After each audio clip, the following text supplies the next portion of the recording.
kissed me flat right there and then. I fell for her. And then when we left from my place at closing time, I had some beers and we sat there talking. It was then that I got the perception of her as a full person of kindness and caring. She gave herself away without knowing it. All the same, she would leap back into a wild dance or talk in incoherences, skitsy, a beautiful and spiritual skitsy. Perhaps some men, something would ruin her forever. I left town for 6 months, bummed around and came back, but I never forgot Cass. But I had gone back to the West End bar about 30 minutes. Cass walks in and sits down next to me and orders a drink. Well, bastard, I see you've come back. I ordered her a drink, and then I looked at her. She had a high-neck dress. I had never seen her in one of those, and under each eye, driven in, were 2 glass heads on 2 pins. All you could see were the heads of the pins, but the pins were driven down into her face. God damn you! Still trying to destroy your beauty, huh? No, it's the fad, Dad. You're crazy. I missed you, she said.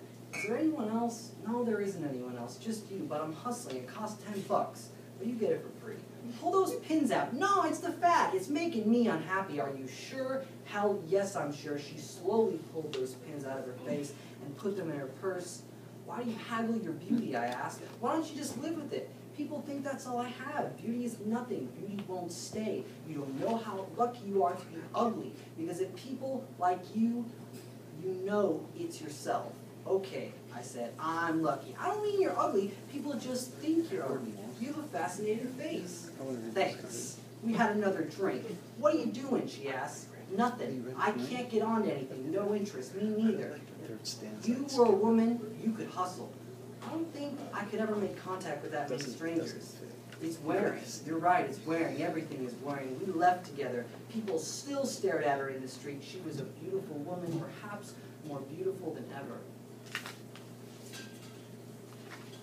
We seemed to discover secrets together. When we discovered a good one, Cass would laugh, and laugh the way that only she could. It was joyful fire. Through the talking, we kissed and moved closer. We became quite heated and went to bed. It was then that she took off her high-neck dress, and I saw it. The ugly, jagged scar across her throat. It was large and thick. There was tragic beauty in it. God damn you, woman, I said from the bed. God damn you, what have you done?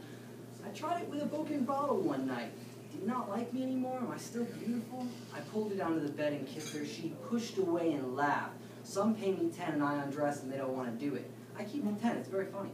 Yes, I said, I can't stop laughing. Cass, I love you, bitch. Stop destroying yourself. You're the most alive woman I've ever met. I found a job as a parker in a factory the next day, and the rest of the week went to work. I was too tired to get excited about much, but Friday night I did go to the West End bar and I waited for Cass.